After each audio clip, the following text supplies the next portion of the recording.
Welcome to the Moonlit archive. Tonight's entry, the Mausoleum at Halicarnassus.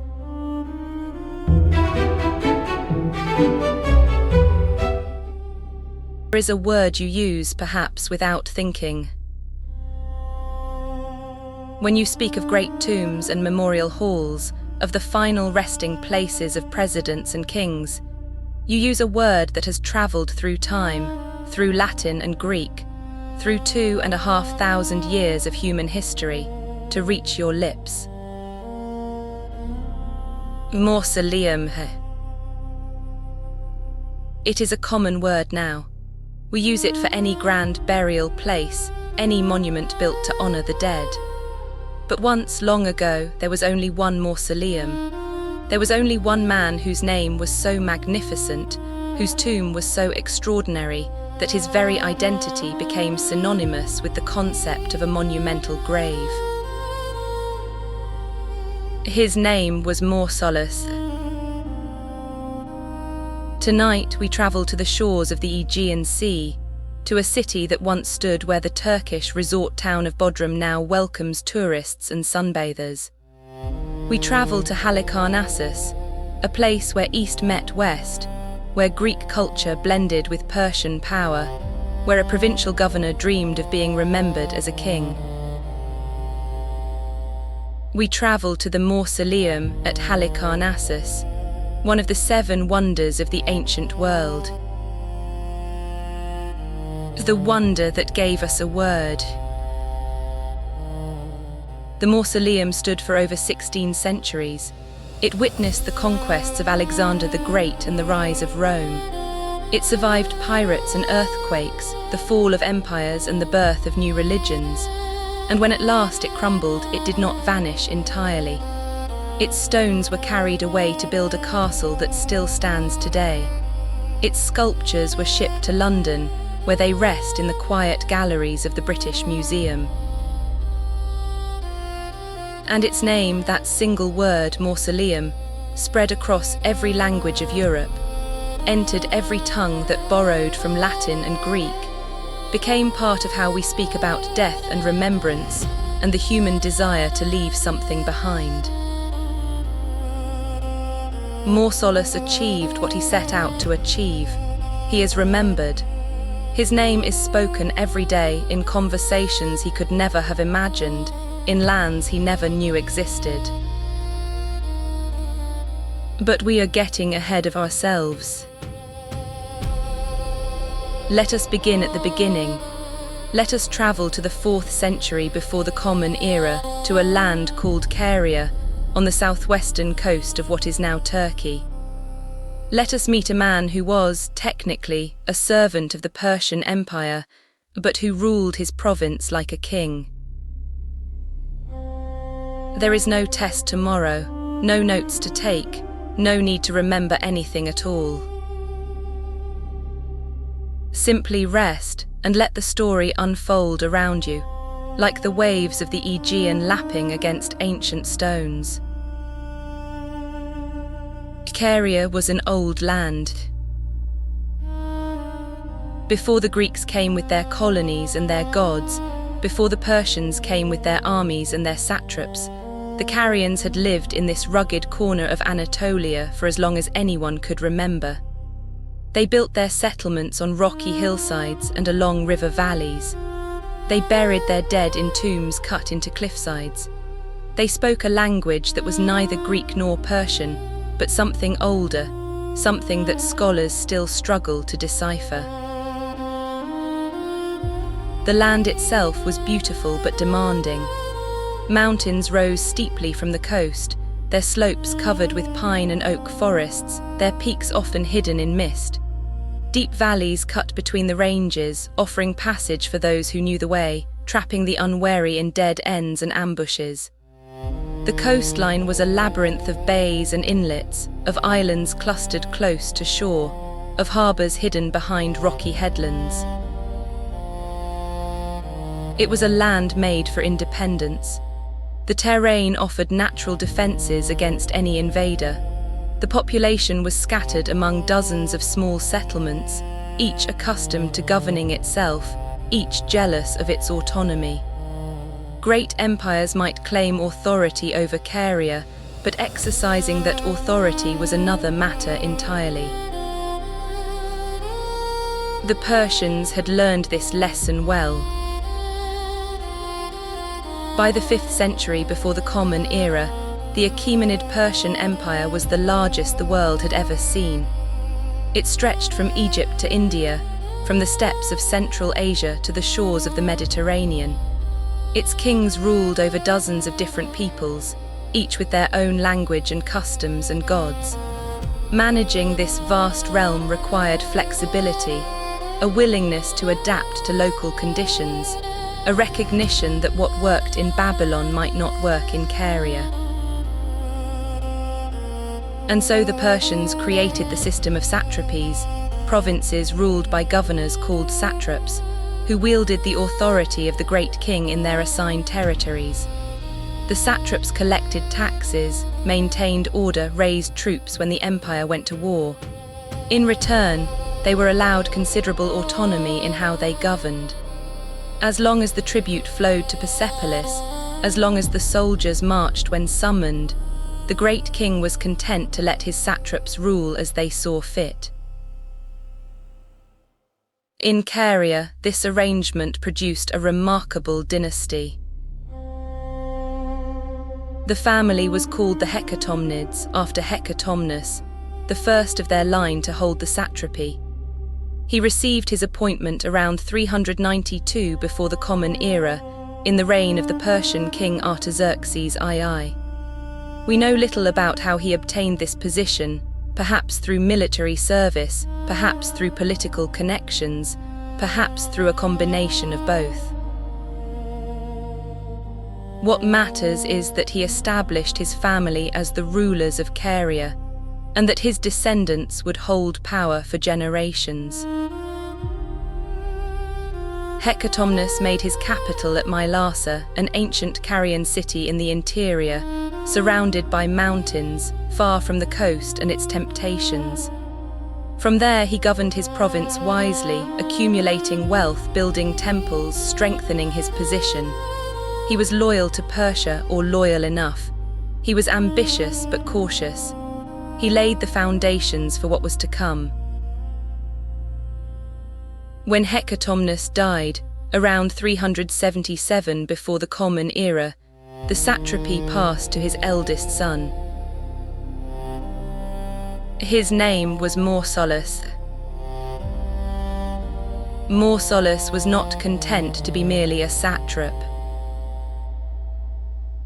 The title meant protector of the realm, a servant of the Persian great king, a governor entrusted with administering a province on behalf of his distant master. It was an honorable position, certainly. It brought wealth and power, but it was not the same as being a king. Mausolus wanted to be remembered as a king. We can see this in everything he did. He styled himself not as a Persian official, but as a Greek monarch, adopting the trappings of Hellenic royalty. He married his sister Artemisia, not a Persian custom, but a practice common among the royal houses of Egypt and other Eastern kingdoms, a way of keeping power within the family and signaling divine or semi-divine status.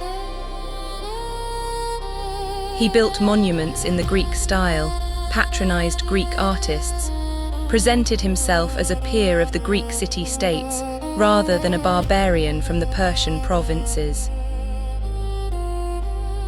And yet he remained, formally, a servant of Persia. He paid his tribute. He acknowledged the authority of Artaxerxes. He walked a careful line between independence and rebellion, always pushing the boundaries without quite crossing them. His first great decision was to move the capital. Mylasa, where his father had ruled, was an inland city, safe from naval attack, surrounded by the mountains that had always protected the Carian heartland. But Mausolus had larger ambitions. He wanted a city that faced outward toward the Greek world, toward the trade routes that crisscrossed the Aegean. He wanted a port that could project power across the sea. He chose Halicarnassus. Halicarnassus was already an old city when Mausolus arrived. It had been founded by Greeks from the Peloponnese, perhaps as early as the 11th century before the Common Era. It had grown into a prosperous trading port, positioned on a peninsula that jutted into the Aegean, with a fine natural harbour protected from the open sea. The city was also famous for its most celebrated son, Herodotus, the father of history, who had been born there about a century before Mausolus took power. Herodotus had travelled the known world, recording the customs of strange peoples, chronicling the Great War between Greece and Persia. His work had made Halicarnassus known throughout the Greek-speaking world. Mausolus saw potential in this city. He saw a place where he could build something new, not just a capital, but a monument to himself and his dynasty, a city that would rival Athens or Corinth in beauty and sophistication. He rebuilt Halicarnassus from the ground up. New walls rose around an expanded perimeter, thick enough to withstand any siege, studded with towers at regular intervals. Within the walls, the streets were laid out in a grid pattern, the latest fashion in urban planning, borrowed from Greek architects who believed that rational order should govern the shape of cities as it governed the movements of the stars. The population was increased through a process the Greeks called synocism, the forced relocation of people from smaller settlements to the new capital. Entire villages were emptied, their inhabitants marched to Halicarnassus to fill the new streets and markets. It was harsh, perhaps, but effective. Within a few years, Halicarnassus had grown from a modest port into one of the great cities of the eastern Mediterranean. Ancient observers compared the city to a theatre. It rose in terraces from the harbour, each level slightly higher than the one below, the white and cream-coloured buildings catching the sun, the whole panorama visible at a glance from approaching ships.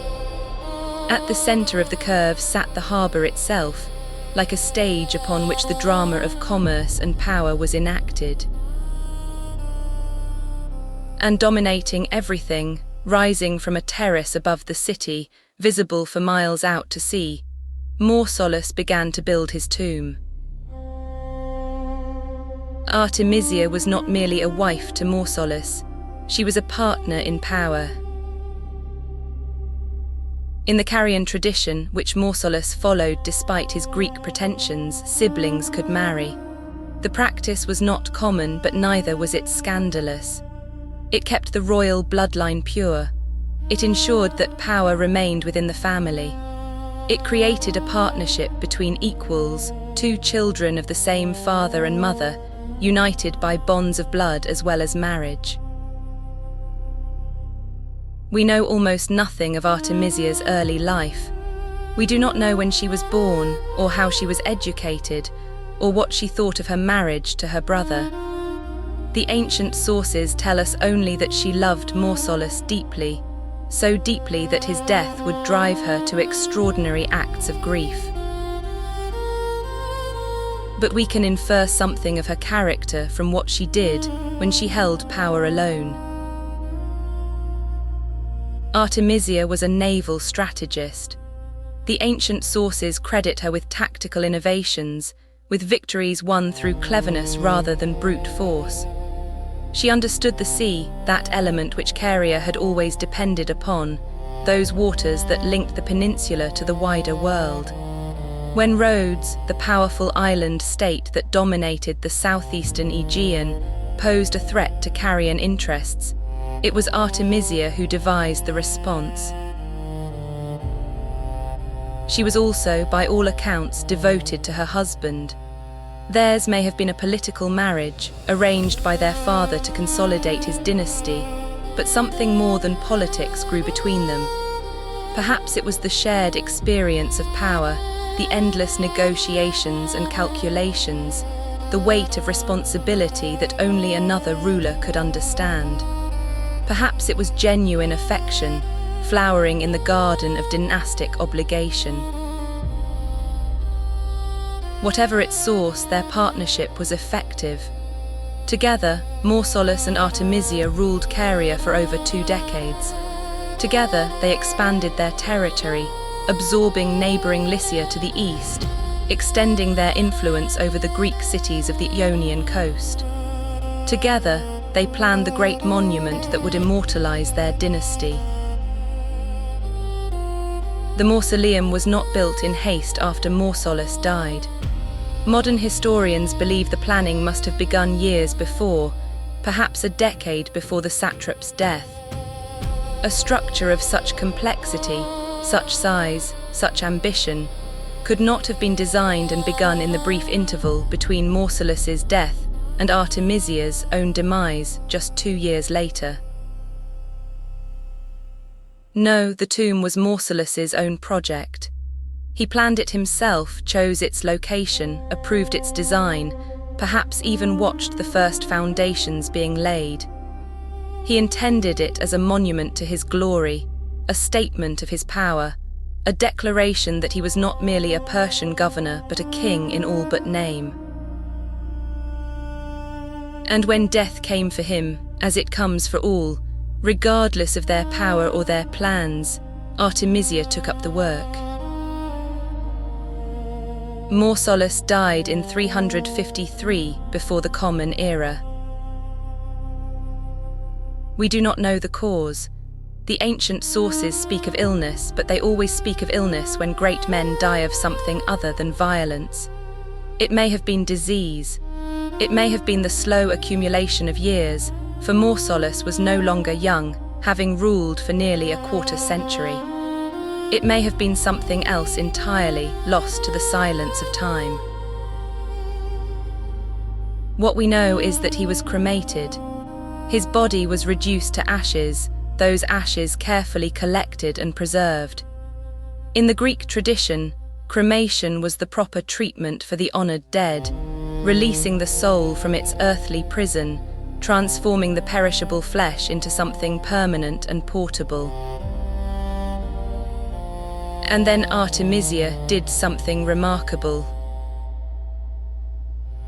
According to the ancient sources, Cicero, Aulus Gellius, Valerius Maximus, Artemisia was consumed by grief. She wept constantly. She refused to be comforted. The death of her husband and brother had struck her with a force that nothing could diminish. And so she decided to make herself into a living tomb.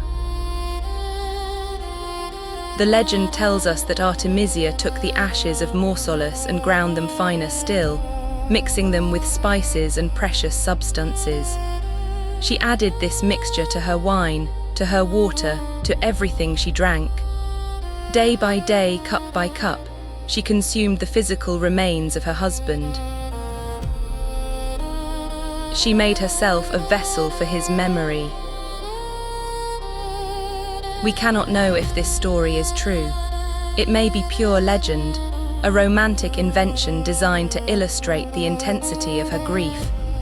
It may be a distortion of some actual practice, some ritual of mourning that the Greek writers misunderstood. It may be entirely accurate, for people do strange things in the grip of loss, and the boundaries of the possible shift when grief takes hold. What matters is that the story was told, was believed, was repeated for centuries. Artemisia drinking the ashes of Mausolus became an emblem of devotion, a symbol of love that transcended death. Renaissance and Baroque painters depicted the scene, the grieving queen in her chamber, the cup raised to her lips, the ashes mingling with wine. Giovanni Boccaccio, writing in the 14th century, called her a lasting example of chaste widowhood and of the purest and rarest kind of love. Whether or not she literally consumed his ashes, Artemisia consumed herself in grief and in the completion of his monument. She ruled Caria alone for 2 years after Mausolus's death. She defended the kingdom against its enemies. The Rhodians tried to take advantage of the transition of power, and Artemisia defeated them with the naval cunning that was her hallmark. She maintained the alliances and the tribute payments. She kept the Persian great king satisfied. And above all, she built the Mausoleum. She brought the greatest sculptors of the Greek world to Halicarnassus. She commissioned the finest architects. She spared no expense, drawing on the treasury that Mausolus had accumulated over decades of clever governance. The tomb would be worthy of the man it commemorated. The tomb would be a wonder of the world. Artemisia died in 351 before the Common Era, just 2 years after her husband. The ancient writers say she pined away, that grief simply consumed her from within. Perhaps the ash drinking had weakened her. Perhaps she simply lost the will to live once her great project was underway. The mausoleum was not yet finished when she died, but it was far enough along that the Greek sculptors, in tribute to their patron, are said to have completed their work without payment. They knew they were creating something extraordinary.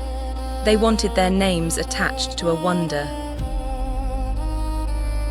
The urns containing the ashes of both Mausolus and Artemisia were placed in the burial chamber. She had kept enough of him, it seems, for a proper interment. And the successors of the dynasty, the younger siblings who inherited the throne, saw the monument to completion. 2 men designed the mausoleum. Their names were Satyros and Pythius.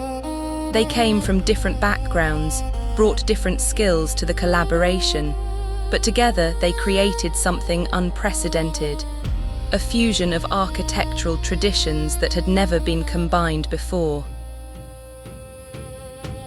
Satyros came from the island of Paros, famous for its marble quarries and its sculptors. He had worked for the Hecatomnid dynasty for much of his career, understanding their tastes and preferences, absorbing the blend of Greek and Eastern influences that characterized their court. He brought an intimate knowledge of what Mausolus and Artemisia wanted, not merely a tomb, but a statement. Pythius, sometimes called Pythios, was an intellectual architect, a man who theorized about his craft as well as practicing it. He designed temples and wrote treatises, explaining the principles that governed good architecture. His most famous work, the Temple of Athene Polias at Priene, was considered a masterpiece of the Ionic order, that graceful style of Greek architecture characterized by slender columns with scroll-like capitals. Together, the 2 architects wrote a treatise about the mausoleum itself, documenting its design and construction. The Roman writer Vitruvius mentions this work, praising its value for understanding great architecture. But like so much of ancient learning, the treatise has been lost. We know it existed, we know scholars once read it, but its contents have vanished into the silence of centuries. From other sources, from Pliny the Elder, from the archaeological remains, from fragments of descriptions scattered across ancient literature, we can reconstruct what Satyros and Pythius created. The mausoleum was not built in any single architectural tradition. That was precisely its genius. It drew upon 3 great sources. From the Lycian tradition, the tomb-building culture of the region that Mausolus had conquered, it borrowed the concept of the elevated podium, the massive base that raised the burial chamber above the level of common mortality.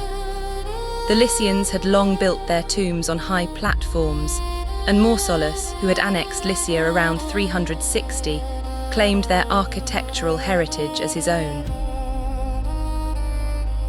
From the Greek tradition, the mausoleum borrowed the colonnade, a row of slender Ionic columns that surrounded the middle tier of the structure.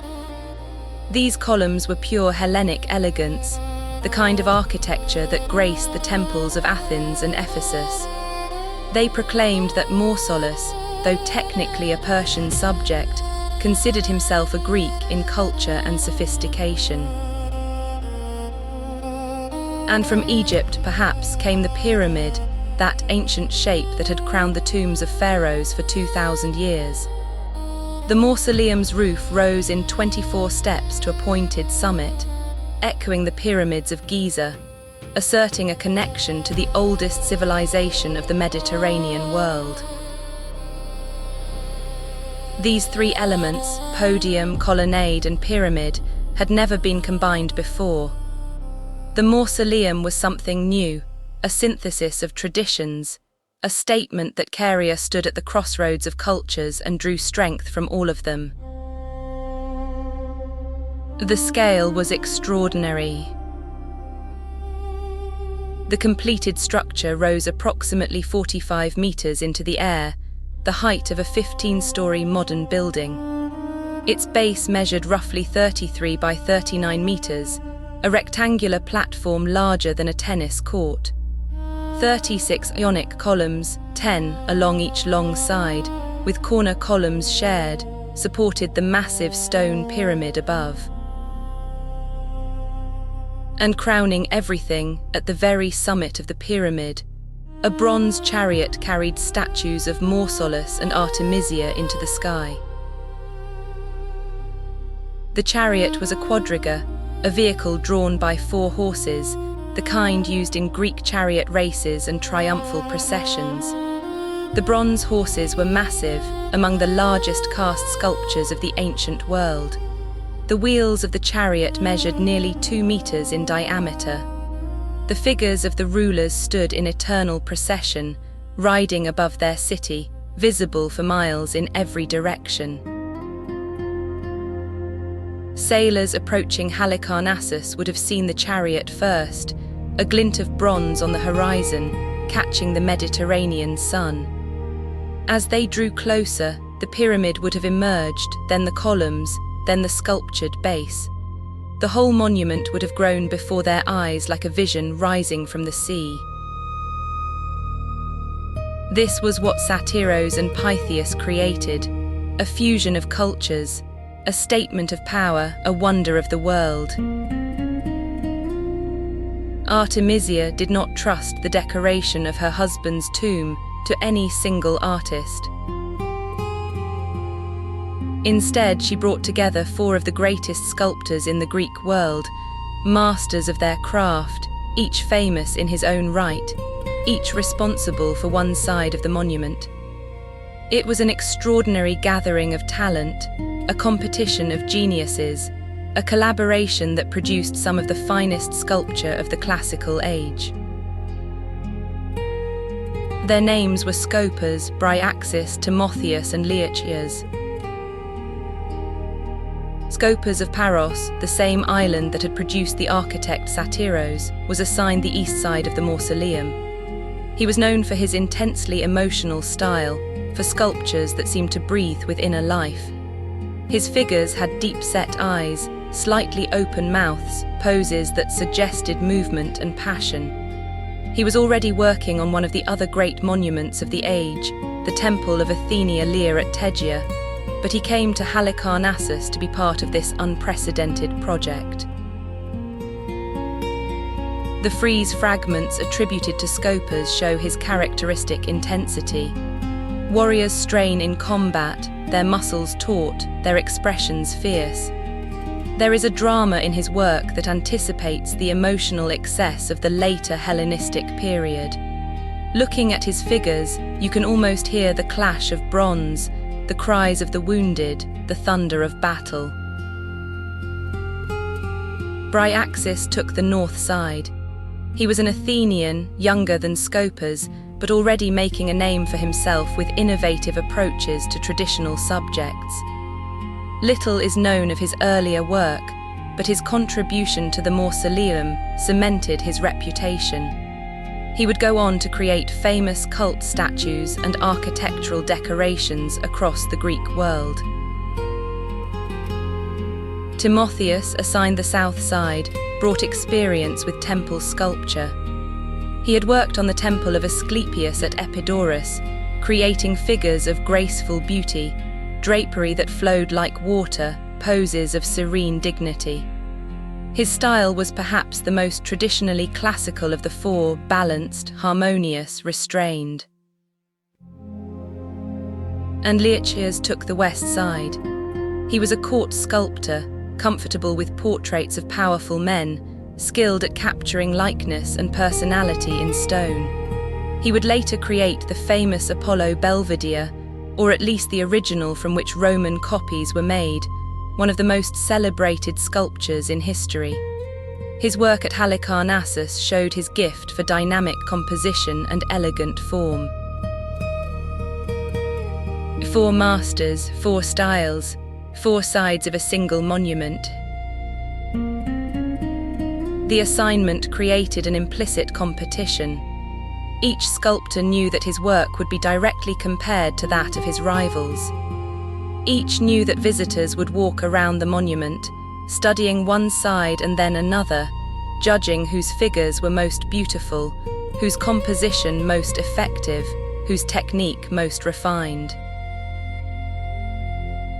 The result was a sculptural program of unprecedented quality. Pushed by competition, supported by unlimited resources, the four masters created works that represented the peak of Greek classical sculpture. Centuries later, Roman visitors would still travel to Halicarnassus to admire their achievement. The mausoleum was covered with sculpture. Hundreds of figures adorned its surfaces, telling stories in stone, transforming architecture into narrative. The main frieze depicted an Amazonamachy, a battle between Greeks and Amazons, those legendary warrior women who lived at the edges of the known world. It was a traditional subject for Greek monumental sculpture, appearing on the Parthenon and other great temples. The theme represented the triumph of civilization over barbarism, of Greek order over foreign chaos. But on the mausoleum, the traditional subject took on new intensity. The surviving frieze blocks, 12 slabs in the British Museum, others built into the walls of Bodrum Castle, show figures locked in desperate combat. Greek warriors in their distinctive Corinthian helmets thrust with spears and swords. Amazons in their characteristic dress, one breast bare, their legs covered in trousers and boots, fight back with equal ferocity. Horses rear and plunge. Fallen fighters lie beneath the hooves. Cloaks stream from shoulders in the frozen wind of perpetual battle. Weapons, originally attached in bronze or painted in vivid colours, flash in hands raised to strike or parry. The carving is extraordinarily deep, creating dramatic shadows and a sense of three-dimensional space. Figures seem ready to leap from the stone, to continue their battle in the air before the watching viewer. This was not mere decoration but drama, captured in marble for eternity. At least one block depicted a centauromachi, the battle between the Lapiths, a Greek tribe, and the centaurs, those half-horse creatures who had disrupted a wedding feast with their drunken violence. This was another standard subject of Greek sculpture, another allegory of civilization triumphing over bestial chaos. But the friezes were only part of the sculptural program. Over 400 freestanding statues adorn the monument. Lions stood guard at various levels, their marble manes flowing, their eyes watching visitors with stony vigilance. Leopards ran in frozen motion, their spotted coats rendered in paint that has long since faded. Portrait statues depicted ancestors of the Hecatomnid dynasty, establishing a lineage. a claim to legitimate power stretching back through generations. And then there were the colossal figures. The statue, now identified as Mausolus himself, though the identification is traditional rather than certain, stands over 3 meters tall, carved from a single block of Pentelic marble, the same gleaming white stone used for the Parthenon. The figure has lost its head and limbs over the centuries, but even damaged, it commands attention. The torso is powerful, the stance confident, the drapery falling in graceful folds over a body that knows its own strength. A companion figure, identified as Artemisia, shows a woman of similar scale and dignity. She too has lost her head to the violence of time, but her pose speaks of queenly composure, of authority worn as naturally as her carved robes. These figures may have stood within the colonnade, positioned between the columns where visitors could approach them closely.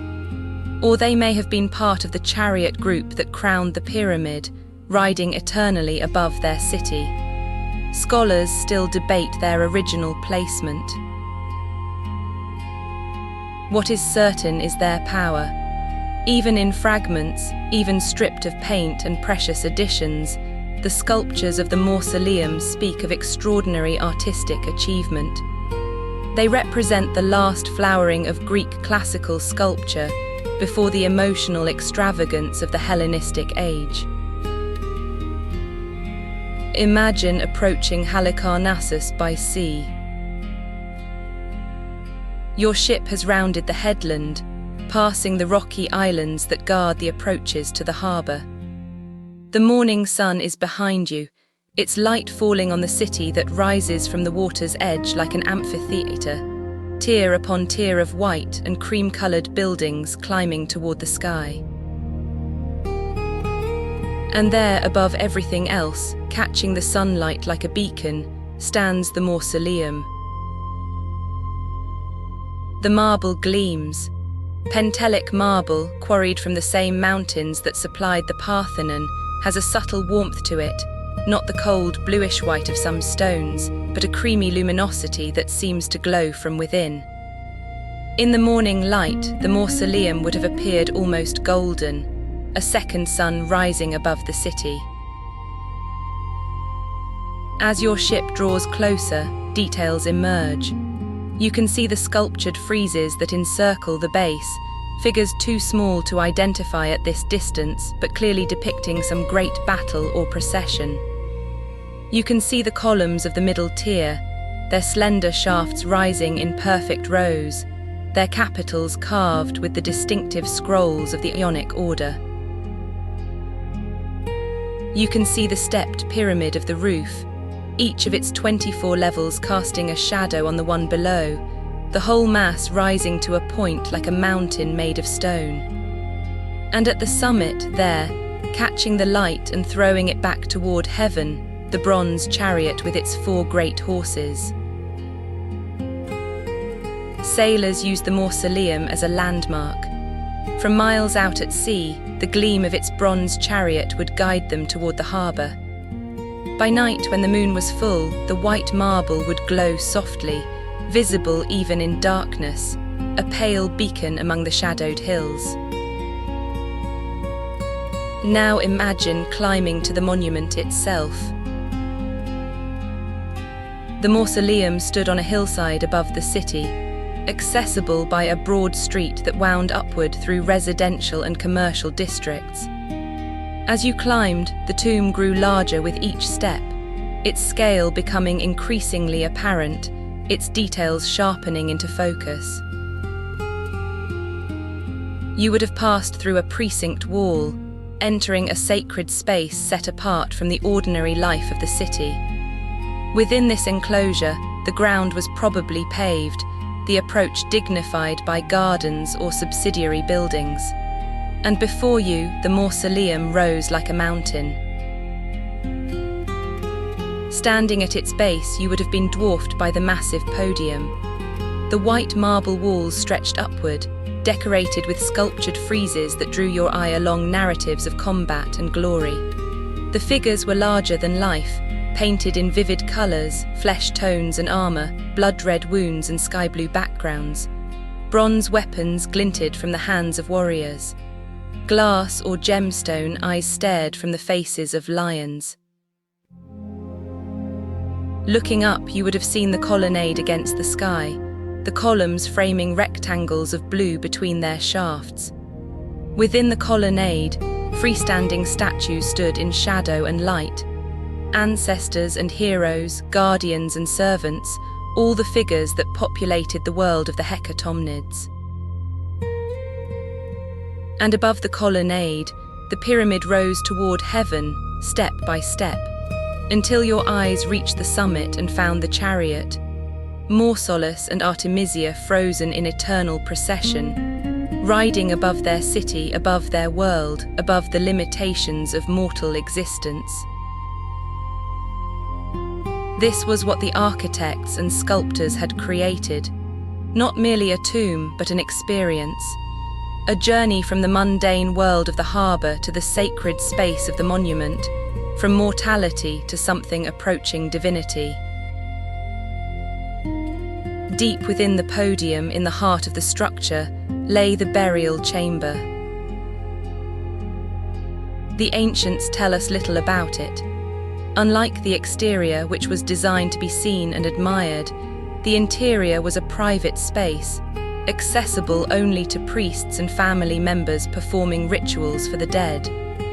What we know comes from later excavations, when archaeologists uncovered the remains of this sacred heart. The chamber was cut into the bedrock, then covered by the massive platform of the podium. Stairs descended from above, leading down into darkness, into the cool, silent space where Mausolus and Artemisia rested. The walls would have been finished in fine stone, perhaps covered with paintings or precious hangings. Offerings would have been placed around the burial urns, vessels of gold and silver, carved ivories, textiles of silk and purple, the treasures that accompanied a king and queen into eternity. The urns themselves held the cremated remains, ashes and bone fragments, carefully collected after the funeral pyres had cooled, placed in containers worthy of their contents. Perhaps the urns were marble, carved with portraits or inscriptions. Perhaps they were metal, gold or gilded bronze, gleaming in the torchlight of the few who entered this innermost sanctuary.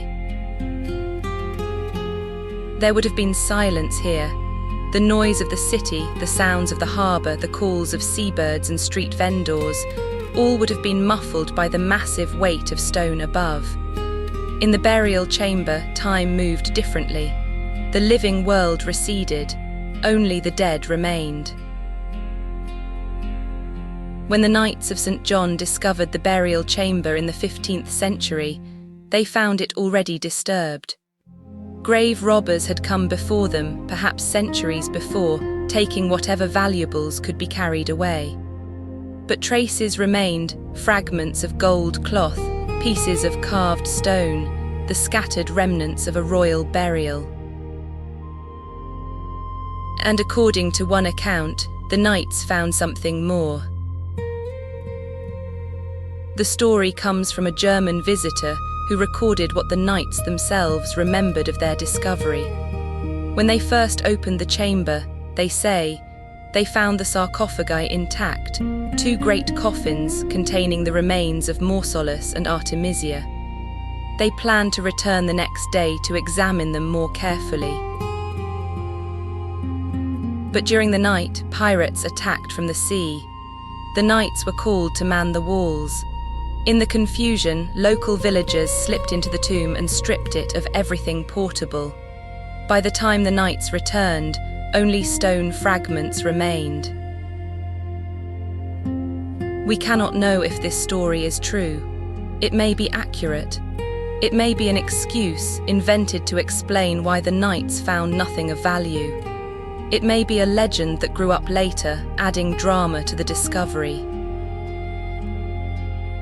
What is certain is that the burial chamber, like so much of the mausoleum, has been lost to time. The urns are gone. The offerings are gone. The bodies of Mausolus and Artemisia have vanished as completely as if they had never existed. Only the monument remained for a time. The Greeks, who loved to make lists, compiled a catalogue of the most remarkable achievements of human civilization. They called it the Seven Wonders. The list was not fixed. Different writers included different monuments, reflecting their own preferences and the monuments they had personally seen. But most versions included the same seven: the Great Pyramid at Giza, the statue of Zeus at Olympia, the Temple of Artemis at Ephesus, the Colossus of Rhodes, the Lighthouse of Alexandria, the Hanging Gardens of Babylon, and the Mausoleum at Halicarnassus. Among these wonders, the mausoleum held a unique position. It was neither the oldest nor the tallest. It was not a temple to the gods or a monument to military victory. It was a tomb, a building whose purpose was to honor a single man and his wife, to preserve their memory against the erosion of time. The Greek geographer Pausanias, writing in the 2nd century of the Common Era, explained why the Romans held the mausoleum in such high regard. They considered it one of the greatest wonders of the world, he wrote, and for that reason they called all their magnificent tombs mausolea after it. The word had already spread, centuries before Pausanias wrote. Roman aristocrats built mausolea for themselves and their families. The Emperor Augustus raised a massive mausoleum in Rome, a circular structure that still stands in ruins today. The Emperor Hadrian built an even grander one, the structure we now call the Castel Sant'Angelo, which served as a papal fortress for over 1,000 years. All of these were mausolea. All drew their name and something of their inspiration from the tomb of Mausolus. The Roman writer Pliny the Elder devoted considerable attention to the mausoleum in his Natural History. He described its dimensions, praised its sculptors, marveled at its design. It was, he wrote, one of the achievements that showed what human skill could accomplish when given sufficient resources and ambition. Pliny may have read the lost treatise of Satyros and Pythias, the architect's own account of their creation. He certainly drew on sources that no longer survive, descriptions and measurements that allow us to reconstruct what the monument looked like, even though the monument itself has vanished. For centuries, the mausoleum stood. Travelers came to admire it. Artists came to study its sculptures. Writers came to describe its wonders for audiences who would never make the journey themselves. It survived the conquest of Halicarnassus by Alexander the Great in 334 before the Common Era. Alexander, who destroyed much of the city in his assault, left the mausoleum untouched. Whether from respect for the dead, or from appreciation for beauty, or simply from practical calculation, the Macedonian conqueror did not harm the monument. It survived the centuries that followed, the wars of Alexander's successors, the rise of Rome, the countless upheavals that swept across the ancient world. Pirates attacked Halicarnassus in the 1st century before the Common Era, but the mausoleum emerged unscathed. It survived into the Byzantine era, when Christianity had replaced the old gods and the ancient monuments were sometimes destroyed as pagan idolatry. The Byzantine scholar Eustathius, writing a commentary on Homer's Iliad in the 12th century, described the mausoleum in the present tense.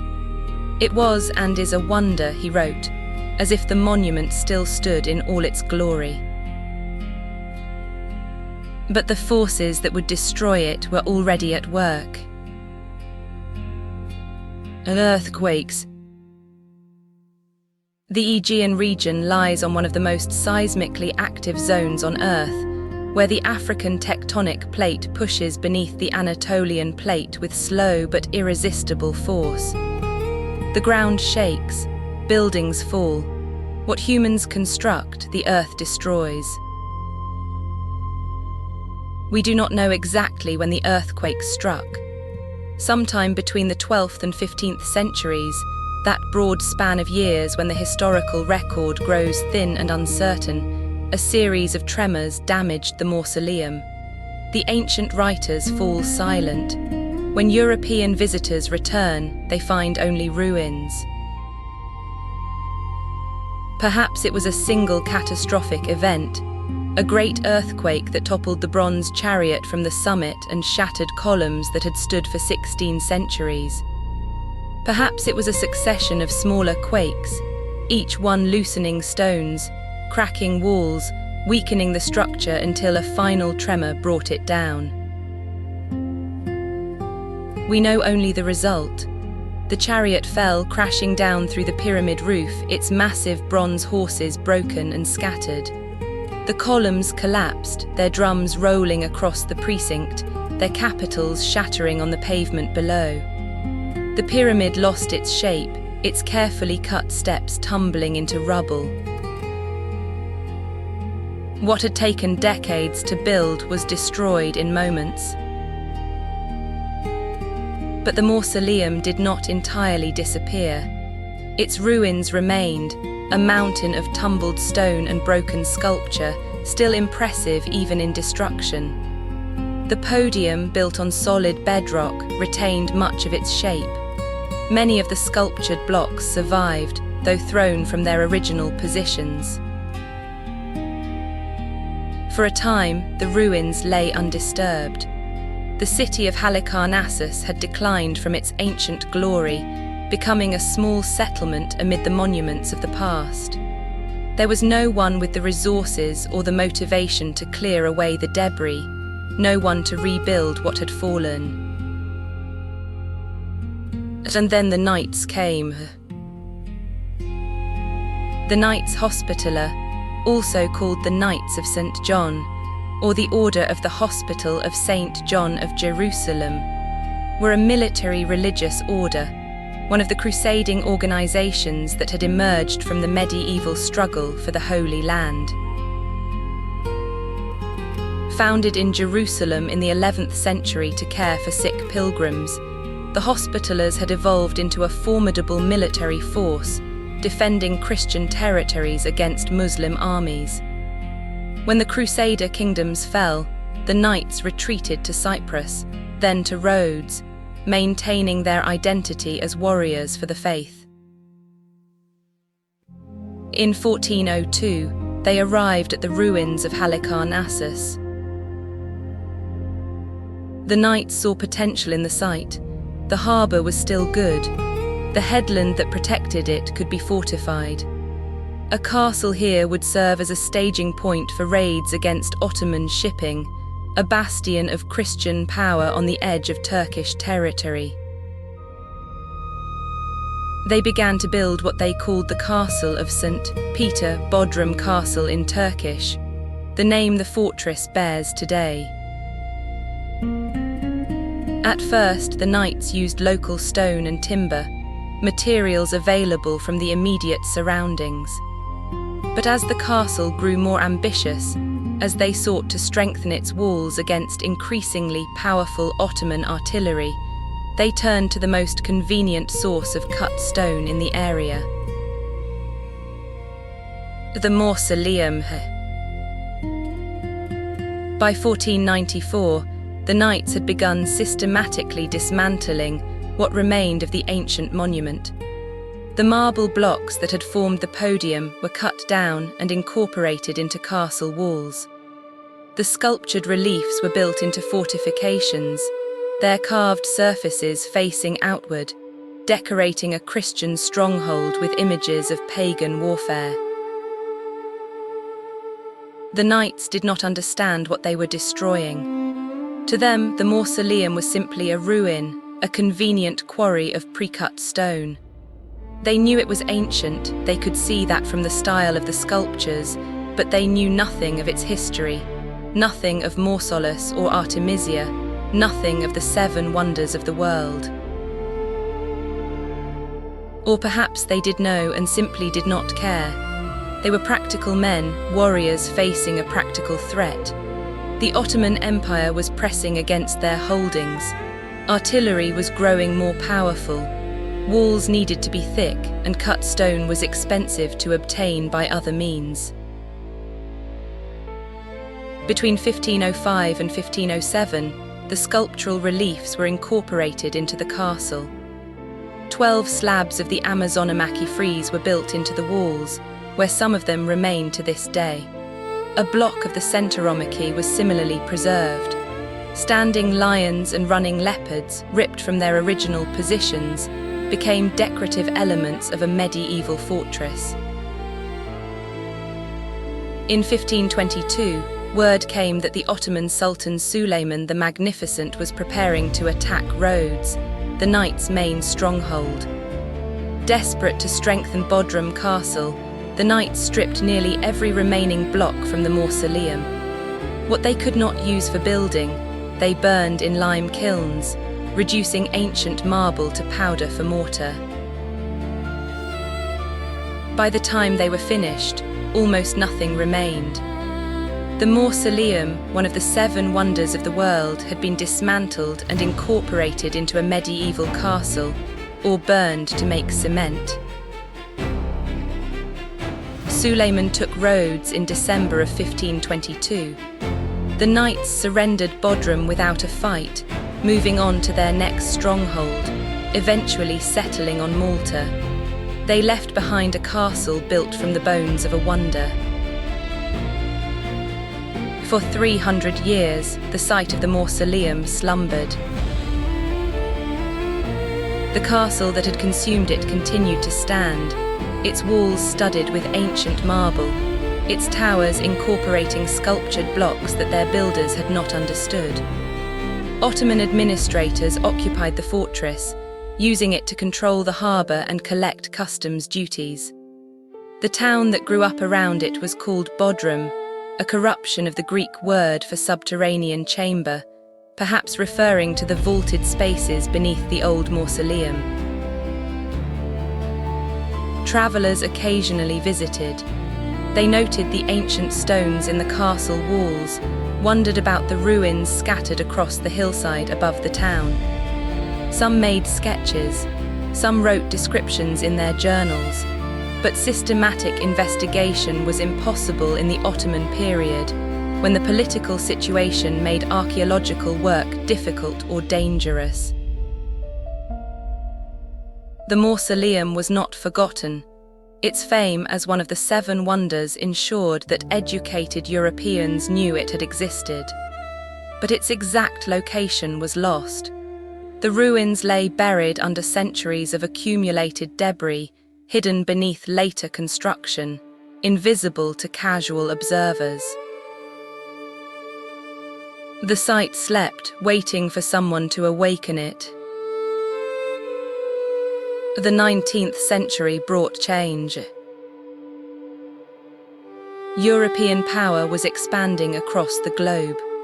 The Ottoman Empire, weakened by centuries of decline, was increasingly open to Western influence. Archaeologists, inspired by the Romantic rediscovery of the classical world, began to excavate the ancient sites of Greece and Anatolia. In the 1840s, a British diplomat named Stratford Canning noticed the carved marble blocks built into the walls of Bodrum Castle. He recognized their quality, saw that they were fragments of something extraordinary. He obtained permission from the Ottoman authorities to remove some of them, shipping them to the British Museum in London. The blocks included pieces of the Amazonamaki frieze, the same reliefs that the Knights had built into their fortifications 3 centuries before. They attracted considerable attention in London. Scholars recognized their importance, their connection to the legendary Mausoleum of Antiquity. The stage was set for a proper excavation. Charles Thomas Newton was a keeper at the British Museum when he received his assignment. He was a classicist by training, a man who had devoted his life to the study of ancient Greece and Rome. He had worked in the museum's collection of Greek and Roman antiquities, handling objects that had survived millennia, cataloguing the fragments of vanished civilizations. In 1852, he was appointed vice-consul at Mytilene, in the Ottoman territories. It was, effectively, a license to conduct archaeological research in a region rich with ancient sites. Newton embraced the opportunity with enthusiasm. He began at Halicarnassus, Bodrum, as it was now called, in 1856. His goal was nothing less than to find the mausoleum itself, to uncover whatever remained of one of the 7 wonders of the world. The task was formidable. The site lay beneath the modern town, covered by houses and gardens and streets. Newton could not simply dig wherever he wished. He had to purchase properties, negotiate with landowners, work around the objections of residents who did not want their homes disturbed. He began with research. He studied the ancient texts that described the mausoleum, Pliny, Vitruvius, Pausanias, all the writers who had left accounts of the monument. He measured the dimensions they provided, calculated where a structure of that size might fit within the ancient city, narrowed down the possibilities. Then he began to dig. The excavation proceeded methodically. Newton's team worked through layers of later construction, through Byzantine and Ottoman deposits, through the accumulated debris of centuries. Day by day, week by week, they dug deeper into the past. And then, in October 1857, they found it. The foundations of the mausoleum emerged from the earth, massive blocks of stone, still in their original positions, forming the rectangular base that Pliny had described. The outline was clear, unmistakable. Newton had found the wonder. The excavation continued for months. Newton's team uncovered 3 corners of the foundation, traced the monumental stairway that had led to the podium, found the entry to the burial chamber. They discovered the original drainage systems, still functional after 2,000 years. They unearthed fragments of the stepped pyramid, the remains of sculptured friezes, pieces of the chariot that had crowned the summit. And they found the colossal statues. The figure now identified as Mausolus had been buried in the debris of the monument's collapse. When Newton's workers lifted it from the earth, they uncovered a sculpture of extraordinary power, headless, armless, but still commanding, still radiating the authority of a ruler who had meant to be remembered forever. A companion figure, presumably Artemisia, was found nearby. Together, the 2 statues had once stood in the colonnade or ridden the bronze chariot. Now they were reunited in the ruins of the monument they had crowned. Newton also found a massive wheel, a bronze wheel from the chariot group that had stood at the summit of the pyramid. It measured nearly 2 meters in diameter, the rim thick enough to support the weight of the horses and riders above. The scale was staggering. This was not decorative sculpture but monumental art, designed to be seen from miles away. The excavation may have been the first in history to be thoroughly photographed from beginning to end. Newton documented everything, the trenches and their contents, the positions of the finds, the faces of his workers as they lifted ancient sculptures from the earth. The photographs survive, grainy images of a vanished moment, records of discovery preserved alongside the discoveries themselves. When the excavation was complete, Newton arranged for the finds to be shipped to England. HMS Supply, a naval vessel transporting the sculptures and fragments to Britain, where they were installed in the British Museum. Some pieces, too heavy to transport easily, were left behind or diverted to other purposes. Blocks of marble from the mausoleum ended up in the dockyards of Malta, used as building material, their ancient significance ignored by practical-minded engineers. But the most important finds reached London. The colossal statues, the frieze slabs, the fragments of the chariot group, all were installed in a dedicated gallery, where visitors could see what remained of one of the 7 wonders of the world. Charles Newton was knighted for his contributions to archaeology. He became the first keeper of Greek and Roman antiquities at the British Museum, a position created largely because of his work at Halicarnassus. His excavation had recovered fragments of a legend given material form to a wonder that had seemed lost forever. Today, in the British Museum in London, a gallery is devoted to the Mausoleum of Halicarnassus. Room 21 holds the most substantial surviving collection of fragments from the ancient wonder. Visitors can walk among the stones that Newton recovered, can stand before sculptures that were buried for centuries, can glimpse something of what the Greek and Roman travellers once admired. The colossal statues dominate the space. Mausolus, if that is indeed who the figure represents, stands nearly 3 meters tall even without his head and limbs. The torso is powerful, the chest broad, the shoulders carrying the weight of authority even in ruin. The drapery falls in heavy folds, carved with a skill that captures the texture of cloth in unyielding marble. Beside him stands Artemisia, similarly fragmented, similarly commanding. Her robes are more elaborate, her pose perhaps more graceful, but her presence is equally powerful. She was a queen, a naval strategist, a woman who ruled in her own right. The sculptor understood this. Even damaged, the statue conveys dignity and strength. The frieze slabs line the walls, the Amazonomachy unfreezing from the stone. Greeks and Amazons clash in eternal combat, their figures frozen at the moment of maximum tension. You can see the individual styles of the 4 sculptors, the intensity of Scopas, the grace of Timotheus, the innovations of Bryaxis and Liachias.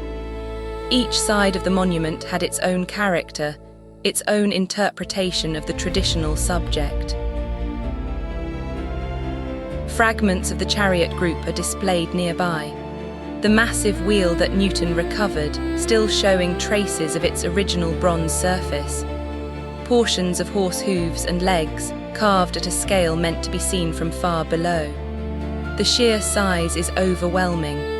The horses of the quadriga were giants, larger than any real horses, designed to carry the image of the rulers into the sky. Column drums rest in the gallery, sections of the Ionic columns that had supported the pyramid. Lion statues guard corners, their marble manes still rippling with the energy of carved stone. Architectural fragments are capitals and cornices, mouldings and inscriptions, fill cases and line walls. It is a collection of fragments. The whole can only be imagined. The mausoleum as it once stood, the gleaming white marble against the blue Aegean sky, the painted sculptures, the bronze chariot catching the sun, that wonder exists only in the mind, reconstructed from descriptions and deductions, imagined from what remains. But the fragments are enough to suggest the whole. Standing in room 21, surrounded by stones that human hands carved 24 centuries ago, you can understand why the ancients counted this monument among the wonders of the world. You can glimpse the ambition, the skill, the sheer audacity of the undertaking. You can see why the word mausoleum entered every European language and stayed there. The site of the mausoleum is still there, in the heart of the modern Turkish resort town of Bodrum. It is now an open-air museum, a place where visitors can walk among the remains that Newton left behind. The foundations are exposed, showing the rectangular outline of the ancient podium. The entry to the burial chamber can be seen, roofed over now for protection, but still accessible to those who wish to descend into the space where Mausolus and Artemisia once rested. The ground is carefully landscaped, paths winding between fragments and information boards. Large fluted column drums lie where they were found or have been positioned to suggest their original arrangement. The remnants of the precinct wall trace the boundary of the sacred enclosure. An exhibition pavilion houses recently discovered fragments, pieces that came to light after Newton's excavation, during later construction or renovation in the surrounding area. Scale models show what the monument might have looked like, based on ancient descriptions and modern calculations. A copy of the famous frieze allows visitors to see what the originals in London depict. It is a quiet place, set apart from the bustle of the tourist town below. The harbour is visible in the distance, the same harbour that ancient ships once approached, guided by the gleam of the mausoleum high above. The castle of the knights still dominates the waterfront, its walls incorporating the stones that once graced the wonder. Bodrum Castle has become a museum in its own right. The Museum of Underwater Archaeology now occupies its ancient chambers, displaying finds from shipwrecks scattered across the Mediterranean seabed. But the castle walls still contain fragments of the mausoleum, polished marble blocks visible between later construction, sculptural reliefs built into fortifications. Looking at the castle from the harbour, you can sometimes spot ancient marble among the medieval stone, a block of slightly different colour, a surface too smooth to be ordinary building material.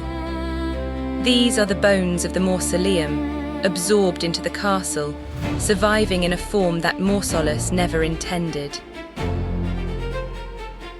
There is a strange irony here. The knights who dismantled the mausoleum inadvertently preserved parts of it.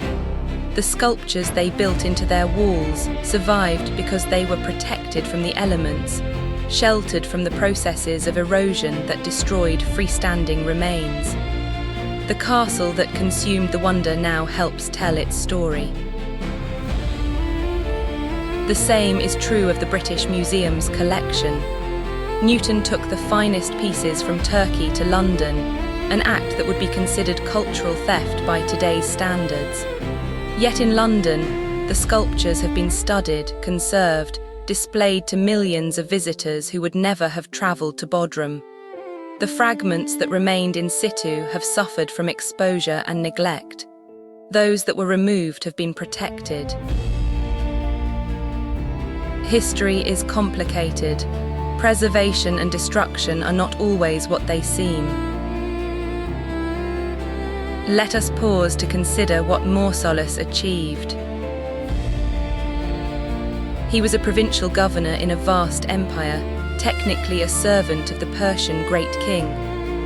His territory was modest, a corner of Anatolia, a strip of coast, a scattering of islands. He never commanded the armies of Alexander or the legions of Rome. He never built an empire that stretched across continents. And yet his name is spoken every day, in every country that uses a European language. Mausoleum. The word exists in English and French, in German and Spanish, in Italian and Portuguese, in Dutch and Swedish and Polish and Russian. It has spread across the globe with the languages of colonization and commerce. It is used in newspapers and novels, in architectural descriptions and funeral announcements, in everyday conversation whenever someone speaks of a grand tomb. This is what Mausolus wanted. He built his monument not merely to house his remains, but to ensure his immortality. He knew that stone could crumble, that bronze could melt, that the physical structure would not last forever. But names could survive. Words could outlast monuments. He was right. The mausoleum as a physical structure stood for perhaps 16 centuries, an impressive span, but not unprecedented. The Great Pyramid at Giza has stood for 45 centuries and still stands today. Many monuments have lasted longer than the tomb at Halicarnassus. But no other monument has given its builder's name to a category of structures. When we speak of the pyramids, we do not call them Khufu or Cheops. When we speak of grand columned buildings, we do not name them for any individual architect. Only Mausolus achieved the peculiar immortality of having his name become a common noun. The Romans, who admired Greek culture and coveted Greek learning, adopted the word enthusiastically. Their writers explained its origin, traced it back to the wonder at Halicarnassus, used it to describe their own grand tombs. Through Latin, the word passed into the Romance languages: French, Spanish, Italian, Portuguese, Romanian. Through Latin's influence on English, it entered our tongue as well. The word travelled along the trade routes of medieval Europe, carried by merchants and scholars, by priests and pilgrims. It settled into new languages, adapted to new tongues, retained its essential meaning even as pronunciation and spelling shifted. Grant's tomb in New York, built in 1897, was explicitly modelled on ancient descriptions of the mausoleum at Halicarnassus. Its architect, John Duncan, drew inspiration from the ancient wonder, creating a structure with a stepped roof and a monumental base that echoed the original. When critics praised it as superior to the mausoleums of Napoleon and Hadrian, they were using the word that Mausolus had placed in their vocabulary. Every grand tomb built in the Western tradition owes something to the mausoleum. The concept of a monumental memorial structure, designed to immortalize an individual through architectural grandeur, this concept traces back to Halicarnassus. Mausolus did not invent tombs, but he invented the idea of the mausoleum, and that idea has shaped how we think about death and remembrance ever since.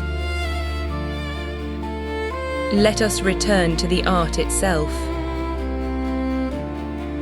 The four sculptors who worked on the mausoleum, Scopas, Bryaxis, Timotheus and Liachias, created what many scholars consider the high point of Greek classical sculpture.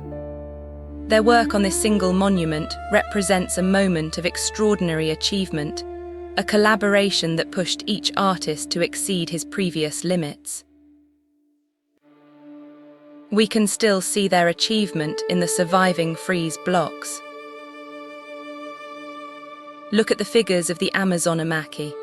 See how the bodies are posed not in the static dignity of earlier sculpture, but in dynamic motion, caught at moments of maximum tension. A Greek warrior lunges forward, his weight shifting onto his front foot, his arm drawn back for a thrust. An Amazon reels backward, her shield raised, her face a mask of determination. The combat is not idealized into abstract patterns, but rendered with a psychological intensity that makes the viewer feel the struggle. The drapery is remarkable. In earlier Greek sculpture, clothing often hung in regular, almost geometric folds. Here, the fabric seems to have a life of its own. It billows and swirls, catching the wind of frozen combat, revealing the bodies beneath while also adding to the sense of movement. You can almost feel the weight of the cloth, the way it would flow and snap in the chaos of battle. The carving is extraordinarily deep. The sculptors cut into the marble with unprecedented boldness, creating shadows that give the figures a sense of three-dimensional presence. When the slanting light of morning or evening struck the frieze, the shadows would have shifted and moved, making the still figures seem almost alive. This work marks a transition in Greek art. The earlier classical style, the style of the Parthenon and its generation, had emphasized harmony and restraint. Bodies were beautiful, expressions serene, emotions contained within the boundaries of dignified composure. It was art that celebrated the ideal, the perfect, the unchanging. The later Hellenistic style, the style that would develop in the generations after Alexander, embraced emotion and drama. Bodies would writhe in agony or ecstasy, faces would contort with pain or passion, the boundaries of restrained beauty would be stretched and broken. The mausoleum stands at the boundary between these two worlds. Its sculptures have the technical perfection of the classical tradition, but the emotional intensity of what was to come. The four masters, pushing each other through competition, reached towards something new, a synthesis that would influence Greek art for centuries. Scopas, in particular, is credited with pioneering the emotional expressiveness that would characterize Hellenistic sculpture. His figures on the mausoleum, with their deep-set eyes and slightly open mouths, their poses of maximum tension, pointed the way toward a new kind of art. When later sculptors created works of dramatic pathos, the famous Laocoon group, for instance, they were following a path that Scopas had opened at Halicarnassus. The mausoleum, then, was not just a monument to a provincial ruler. It was a crucible of artistic innovation, a place where the future of Greek art was forged in the competition of rival masters. The legend of Artemisia drinking the ashes of her husband captured the imagination of later centuries. In the Renaissance and Baroque periods, when European artists ransacked ancient history for subjects, Artemisia became a popular figure. Painters depicted the grieving queen in her chamber, cup raised to her lips, the ashes of Mausolus about to be consumed. The scene allowed for dramatic composition, the contrast between royal luxury and personal sorrow, the tension between duty and grief. Rembrandt painted her. So did his Dutch contemporaries, inspired by a 1614 translation of the Roman writer Valerius Maximus, whose anecdotes about remarkable women included the story of Artemisia's devotion. The paintings presented her as an exemplar of wifely love, a model of the grieving widow who refuses to be separated from her husband even in death. The scene was often depicted with subtle variations. Sometimes Artemisia is shown alone, lost in private grief. Sometimes she is attended by servants, maintaining her royal dignity even in sorrow.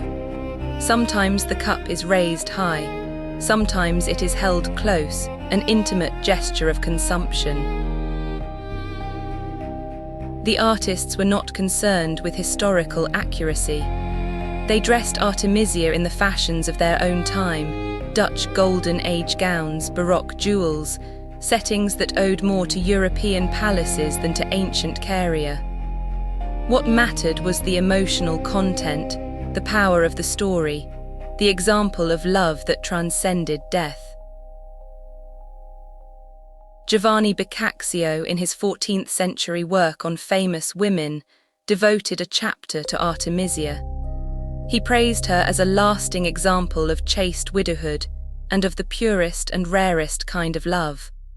For Boccaccio and his medieval audience, Artemisia represented the ideal of female devotion, a woman who subordinated everything to the memory of her husband. Modern readers might find this emphasis uncomfortable. Artemisia was more than a grieving widow. She was a ruler in her own right, a naval strategist who defeated enemies, a patron who commissioned one of the wonders of the world. Reducing her to a symbol of wifely devotion erases her achievements, flattens her complexity. But that is how history often works. Stories are simplified, complexities removed, individuals transformed into symbols. Artemisia became the devoted widow, just as Mausolus became a word for tombs. The actual people in all their complexity were lost. Perhaps that is inevitable. Perhaps we can only preserve fragments of the past, just as only fragments of the mausoleum survive. The full reality is always larger than what memory can hold. The influence of the mausoleum extended far beyond its physical remains.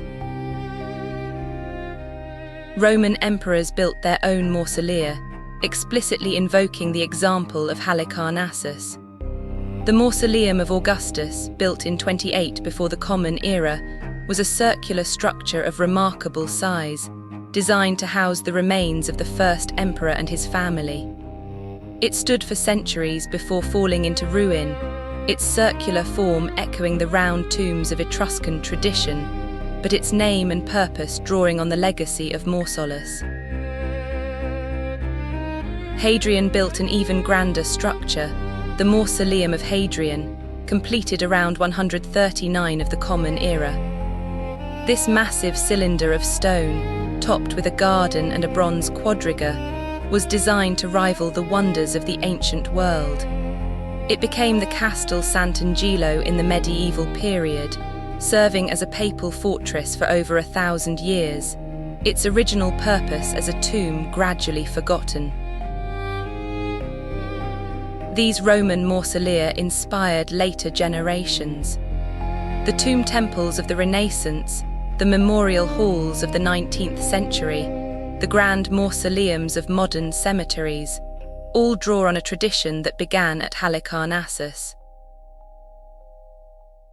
Grant's tomb, dedicated in 1897 in New York City, was consciously designed to evoke the Mausoleum of Halicarnassus.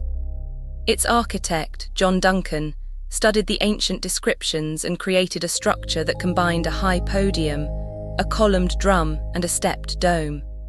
The result was described by contemporary critics as superior to the mausoleums of Napoleon, Hadrian, and Theodoric, high praise that directly invoked the tradition Mausolus had founded. The Lincoln Memorial, though not called a mausoleum, draws on similar sources. Its columned form, its monumental scale, its purpose of honoring a great leader through architecture, these elements descend from a tradition that began in ancient Caria. Even modern structures designed for different purposes show the influence of the Tomaz monument tradition. Memorial halls and civic buildings, libraries and museums often incorporate features that trace their lineage back to the mausoleum. The high podium, the colonnade, the pyramidal or domed roof, the monumental scale designed to inspire awe in visitors. Architecture has a memory. Forms persist across centuries, adapted to new purposes, translated into new materials, but recognizably descended from earlier examples. The Mausoleum at Halicarnassus is one of the ancestors of this tradition, a form that has been repeated and varied countless times across 2,500 years. The site of the mausoleum is a palimpsest, a document written upon and erased and written upon again. Before the mausoleum, there were earlier tombs on this hillside. The bedrock had been cut for burials, stairways carved into stone, chambers hollowed out for the dead of a pre-hecatomnid age. These earlier structures still exist beneath and around the remains of the wonder, traces of forgotten inhabitants, shadows of people whose names we will never know. The mausoleum itself was built in layers. The bedrock was shaped, foundations laid, the podium raised course by course. The colonnade was erected, the pyramid constructed, the sculptures installed. Over decades, the monument grew upward, each layer covering what came before, the whole eventually rising 45 meters into the sky. Then came the centuries of survival. Minor repairs, perhaps, the gradual weathering of painted surfaces, the slow fading of colors that had once been vivid, the accumulation of dust and debris in corners, cleared away by generations of caretakers.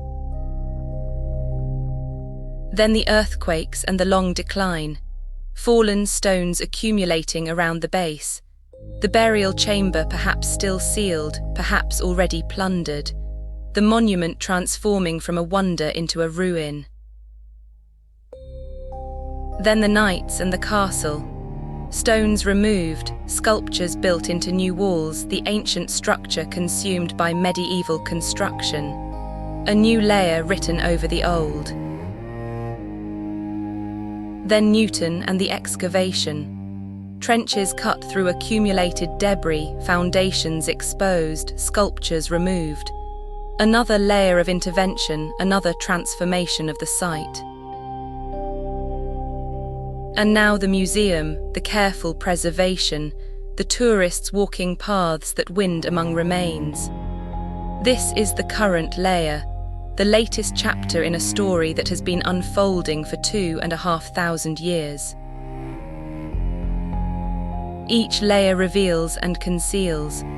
The excavation that exposed the foundations destroyed the later deposits that had covered them.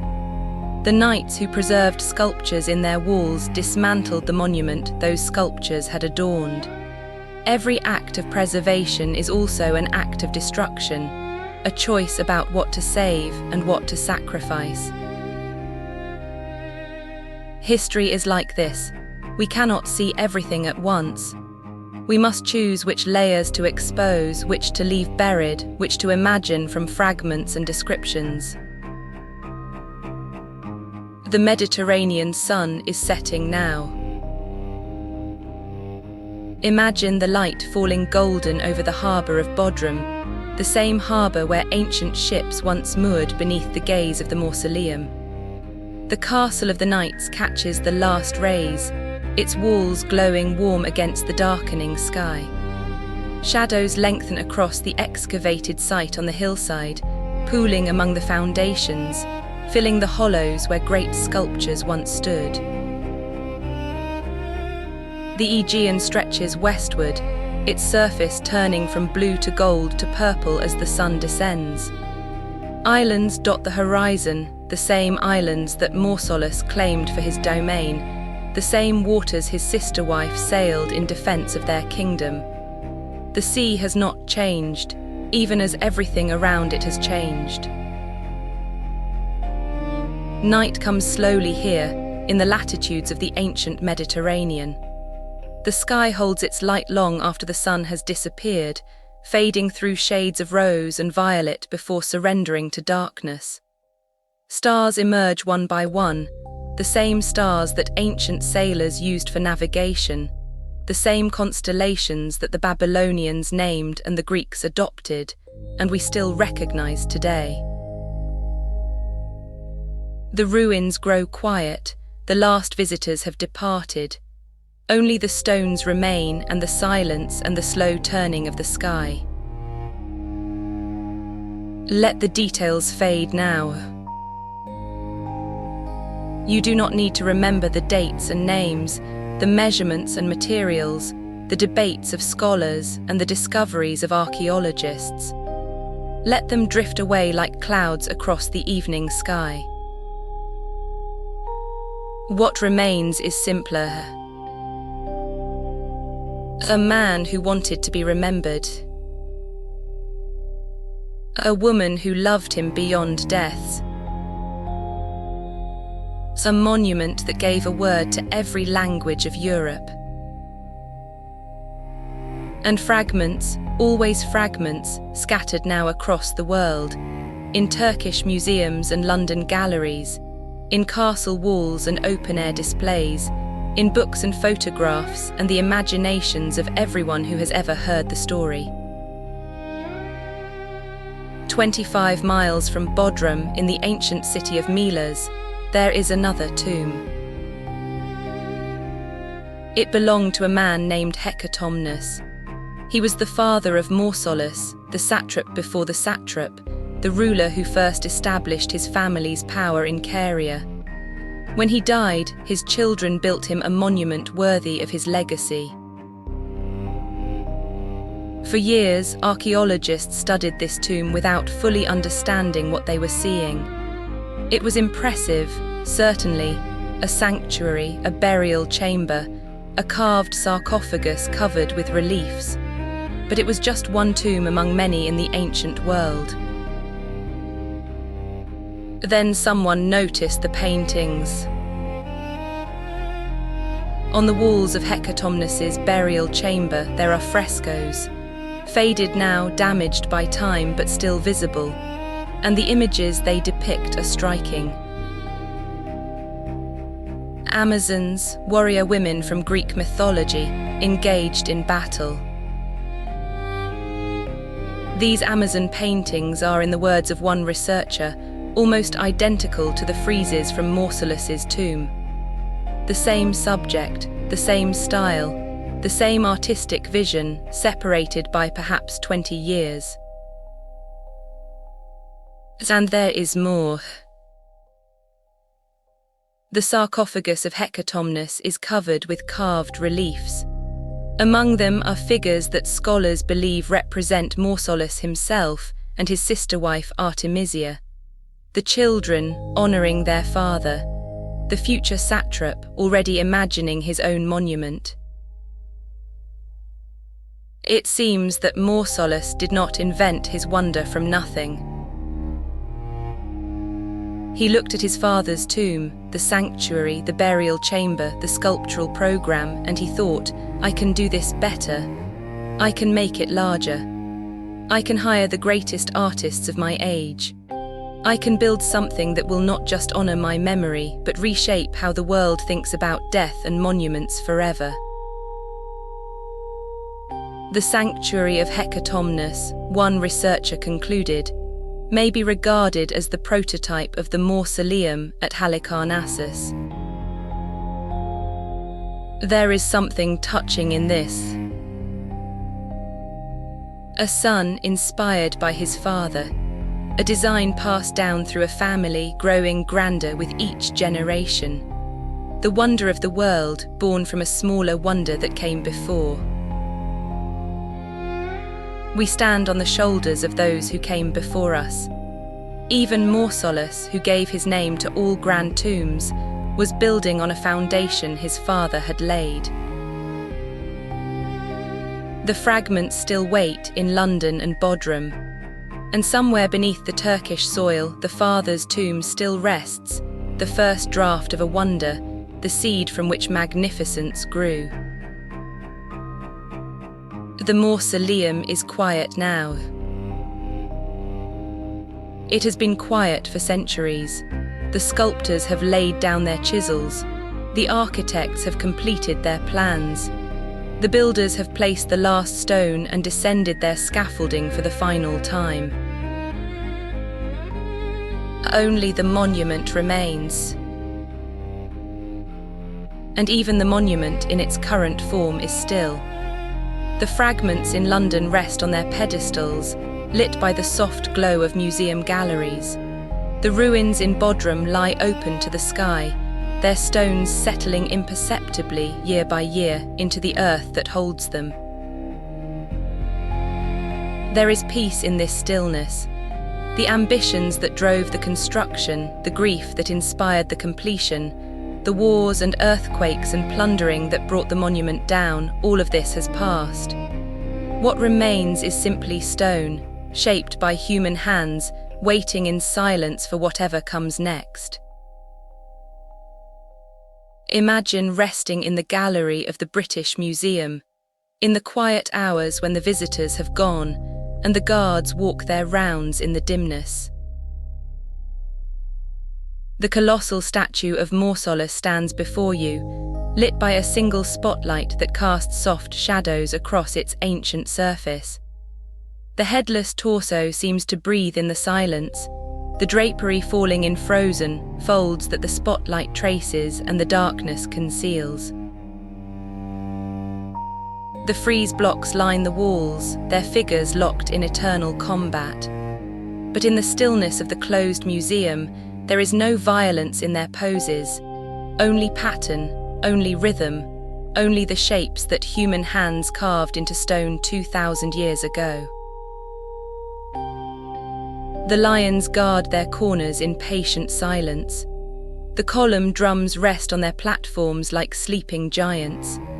The fragments of the chariot wheel lie still, the bronze surface reflecting the soft light, speaking of a time when it turned above a distant city. Let your breathing slow. Let your thoughts settle like dust in an ancient chamber. Let the weight of centuries rest gently upon you, not pressing down but covering you like a blanket, like the sediment that covered the ruins, like the darkness that fills the burial chamber in the heart of the podium. You are safe here, the wars are over, the earthquakes have come and gone, the plundering is finished. What remains cannot be lost again. Imagine the marble cooling in the night air. Stone, heated by the day's sun, slowly releases its warmth into the darkness. The same process has occurred every night for millennia, the marble warming and cooling, expanding and contracting, weathering infinitesimally with each cycle. It is a rhythm as old as the monument itself. Day and night, light and darkness, warmth and coolness. The eternal cycles that have continued while empires rose and fell, while languages changed and peoples migrated, while everything human transformed and passed away. The stone endures. Not forever, nothing endures forever, but long enough that forever seems like a reasonable approximation. The marble that Pentelic quarries yielded in the 4th century before the Common Era is still here, still recognizably marble, still carved with figures that human hands shaped.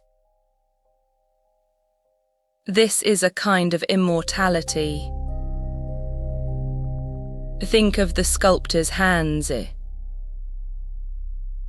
Scopas and Bryaxis, Timotheus and Liachias. Their hands are gone now, reduced to dust centuries ago, scattered by the winds that have blown over their grave. But the marks those hands made remain. Every chisel stroke, every careful curve, every decision about where to cut and where to leave stone untouched, these survive in the marble. The sculptors are present in their work, more present than they could ever be in memory or description.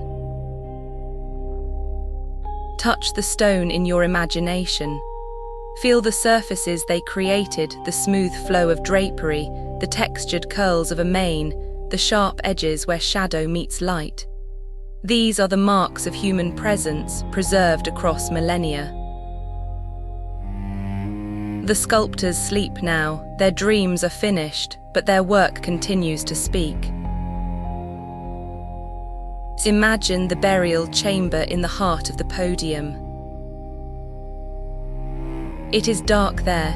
It has been dark for centuries since the last torchlight flickered and went out.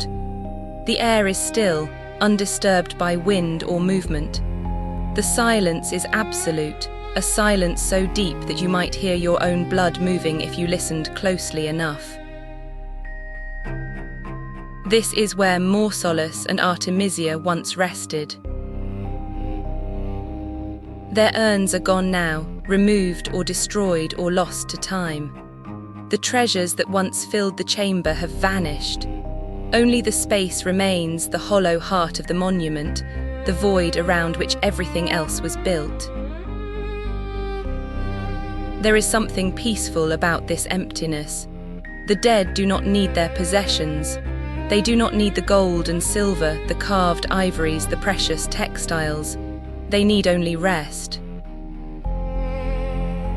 The chamber provides that rest. Cool and dark and silent, it cradles nothing now, but the cradle itself endures. Let your eyes close. Let the images fade, the sculptures and the ruins, the galleries and the excavations, the distant harbour and the ancient stones. Let there be only darkness, the kind of darkness that fills the burial chamber, the kind of darkness that the stars pierce but never fill. In that darkness there is no need to remember. There is no need to hold on to the details, the names and dates, the measurements and materials. All of that can drift away, like the ashes that Artemisia is said to have consumed, dissolving into something simpler and purer. You are held by the darkness as the dead are held by their tombs. You are at rest. The word mausoleum lingers in the quiet of your mind.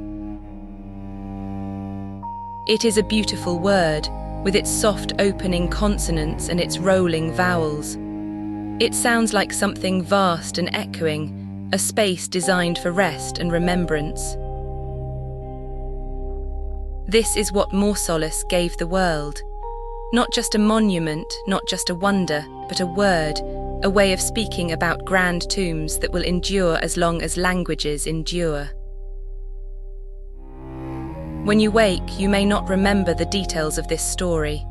You may forget the names of the sculptors, the dimensions of the monument, the date when Charles Newton found the colossal statues. These things can be looked up again if you ever need them. But you will remember the word. You will know now where it comes from. You will carry a piece of ancient Carian with you, a fragment of a wonder, embedded in your language like the sculptured blocks embedded in the castle walls. That is enough. That is immortality of a kind.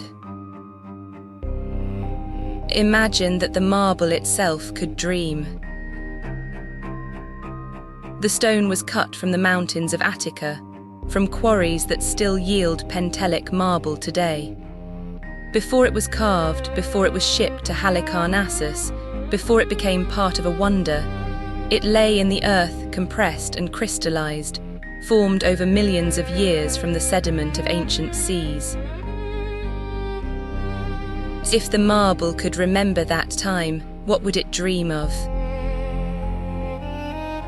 Perhaps of pressure, the slow weight of ages, the transformation of soft sediment into crystalline stone.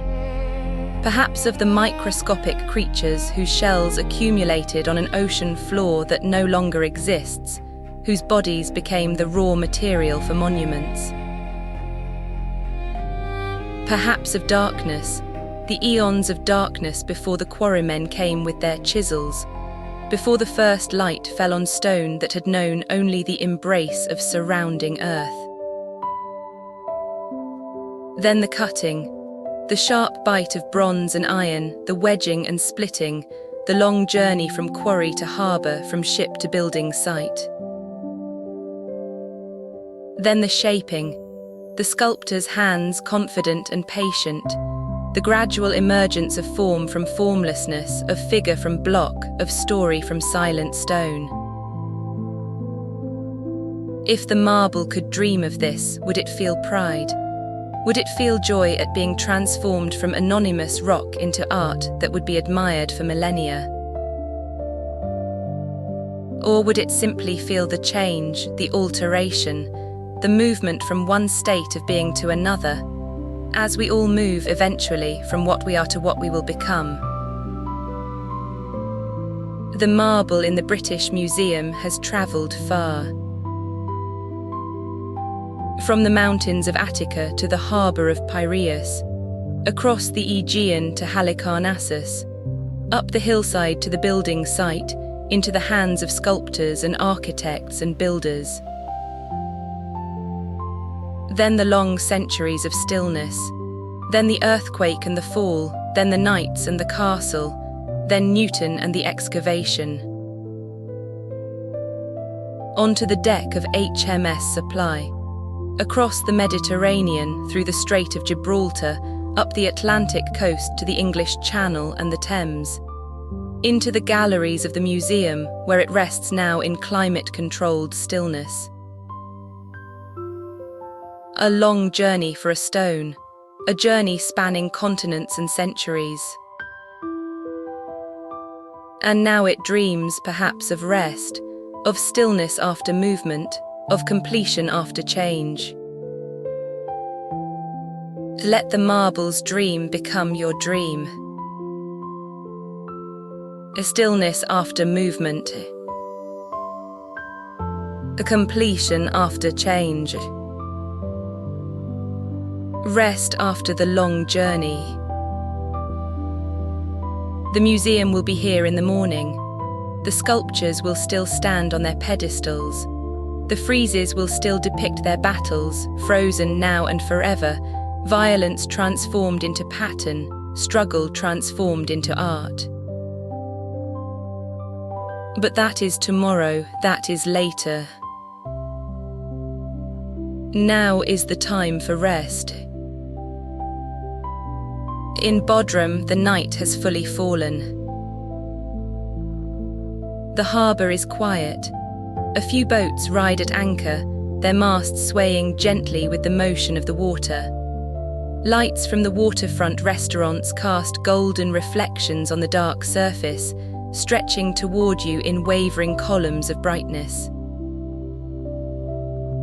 The castle is illuminated now, soft light playing across its ancient walls. You can see, if you look carefully, the blocks of ancient marble embedded in the medieval stone, brighter, smoother, slightly different in colour from the surrounding construction. These are the bones of the mausoleum. These are the fragments that the knights preserved without meaning to preserve, protected without understanding what they protected. They glow faintly in the artificial light, as if they still remember the sun of ancient days, as if they still hold within them some of the brilliance that once made the monument visible for miles. Up on the hillside, the museum's site is dark. The foundations lie hidden in shadow, the column drums invisible, the entrance to the burial chamber a deeper darkness within the general dark. No visitors walk the paths now. No voices disturb the silence. This is how the site spends most of its time, in darkness, in quiet, in the patient endurance of stone that has weathered millennia and will weather more. The stars overhead are the same stars that the ancient sailors saw. The constellations wheel slowly across the sky, tracing the same paths they traced when Mausolus ruled his corner of the Persian Empire. Time moves differently here, in this place layered with centuries. The present moment is just the thinnest surface, resting atop depths that extend beyond imagining. Somewhere in the darkness, a night bird calls.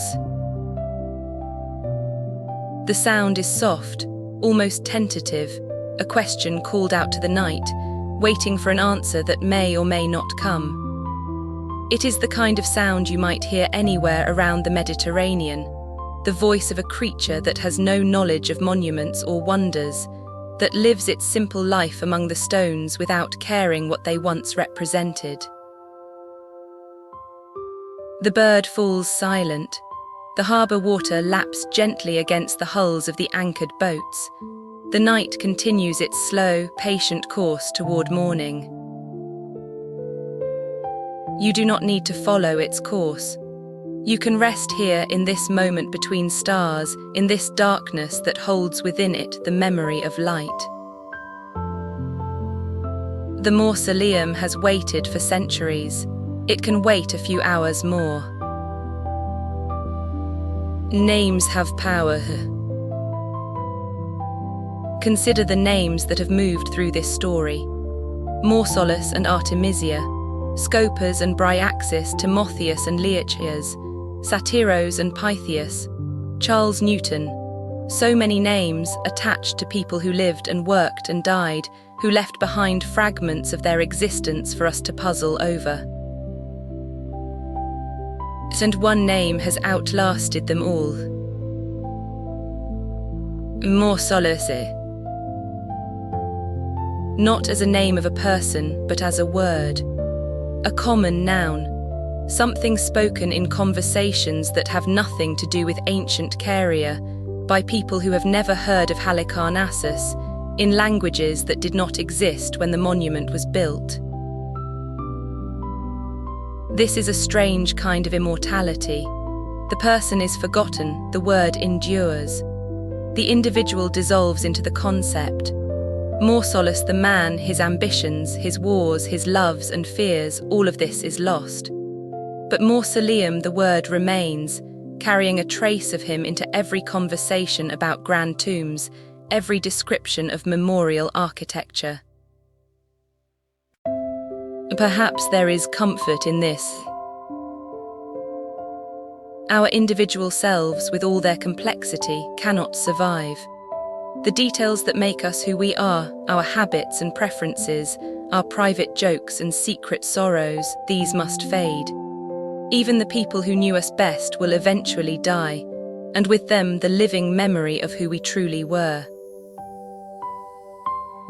But something can remain.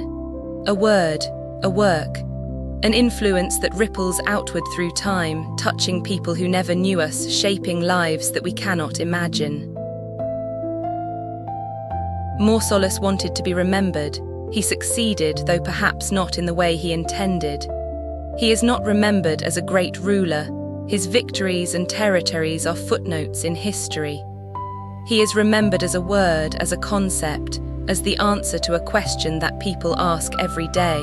What do we call a grand tomb? We call it a mausoleum.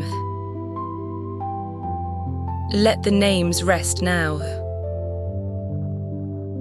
Let them settle like the stones of the monument, finding their places in the quiet architecture of memory. Mausolus and Artemisia, side by side in remembrance as they were in life. The sculptors, their competition transformed into collaboration across the centuries. The architects, their lost treatise speaking silently through the forms they created. You do not need to hold on to these names. They are safe in the place where names endure, in books and inscriptions, in museum labels and academic papers, in the silent persistence of words that carry meaning from age to age. Let them rest. Let yourself rest. Listen. Beneath the silence, if you listen carefully, you can hear the sea. The Aegean never stops moving. It carries the motion of distant winds, the pull of distant moons, the currents that have flowed since long before humans built their monuments on its shores. The waves arrive on the beaches of Bodrum as they arrived in the time of Mausolus, with the same patient rhythm, the same endless repetition. A wave rises and falls. Another follows it. And another. This is the rhythm that underlies all human history, the rhythm of natural processes that continue regardless of what we build or destroy. The waves do not know about the mausoleum. They do not care about wonders or words. They simply move as they have always moved, as they will continue to move long after every monument has crumbled. There is something restful in this indifference. We spend so much of our lives caring about success and failure, about memory and forgetting, about what will remain after we are gone. Mausolus cared enough to build a wonder. Artemisia cared enough to complete it. Generations of scholars have cared enough to study and preserve and debate. But the waves do not care. The stars do not care. The stone itself does not care, it simply endures, following the laws of chemistry and physics, slowly weathering, slowly changing, eventually returning to the dust from which it came. This is not a sad thought, it is a freeing thought. The burden of significance can be lifted, even if only for a moment. In the sound of the waves, in the light of the stars, in the patient silence of ancient stone, there is a peace that transcends human concern. Rest in that peace. Let the waves wash over you. Let the stars wheel overhead. Let the stone endure. The night is at its deepest now. The moon has set, or risen so high that it casts no shadows. The artificial lights of Bodrum have dimmed as the last restaurants closed their doors, as the last revellers made their way home, as the town surrendered to sleep. In the east, not yet visible, not yet even hinted at, the first intimation of dawn is preparing itself. The earth turns, carrying this corner of Turkey toward the sun, preparing for another cycle of light and warmth. But not yet, for now there is only darkness. In the burial chamber beneath the ancient site, the darkness is absolute. No light has entered that space in decades, perhaps in centuries. The air is still and cool, the temperature constant year-round, the silence so deep that it seems to have substance. Imagine resting in that darkness. Not as the dead rest, for you are not dead, you are merely sleeping, but in the same quality of stillness. Suspended in the dark, free from the need to see or be seen, free from the demands of the visual world that occupies so much of our waking life. In darkness there is equality. The beautiful and the plain, the young and the old, the powerful and the humble, all are the same in the dark. Distinctions dissolve, categories collapse. There is only presence, breath, the patient waiting for light to return. The monument above the chamber is dark as well. The foundations lie silent under the stars. The column drums catch whatever starlight filters down, their surfaces barely distinguishable from the darkness around them. The entrance to the burial chamber is a rectangle of deeper shadow, a doorway to the absolute dark below. If you could hover there, suspended in the night air, looking down at the site, you would see only shapes and shadows. The geometry of the foundations, the circles of the column drums, the pathways winding between fragments, all reduced to patterns in the dark. This is how the site spends most of its existence. Lit by day, dark by night, cycling endlessly between visibility and invisibility, between the time when visitors come and the time when only stones remain. The darkness does not diminish the site. It reveals something else about it, its persistence, its patience, its willingness to wait through however many hours or years or centuries until light returns. The darkness is beginning to thin. Not visibly, not yet. But somewhere beyond the eastern horizon, the sun is approaching. Its light has not yet reached us, but its approach is shifting something in the world. A subtle change in the quality of the night, a softening of the absolute dark towards something gentler. This is the promise of morning, not morning itself, but the knowledge that morning is coming. The certainty that darkness, however deep, is not permanent, the faith that light will return. The mausoleum has seen countless mornings. It has been lit by dawn light more times than can be counted, first as a complete monument, then as a ruin, then as a construction site, then as a museum. Each morning has been different, and each has been the same. Light has fallen on stone, shadows have shifted and retreated, another day has begun. But you do not need to wait for morning. You can rest in the darkness, knowing that dawn will come whether you witness it or not. You can surrender to sleep, trusting that the world will continue its turning, that the sun will rise and set and rise again, that the stones of the mausoleum will still be there when you wake. This is the gift of the night hours. Time continues without your attention. History unfolds without your participation. The universe manages perfectly well while you sleep. So sleep. Let the morning wait. Let the monument stand guard through the darkness, as it has stood for centuries.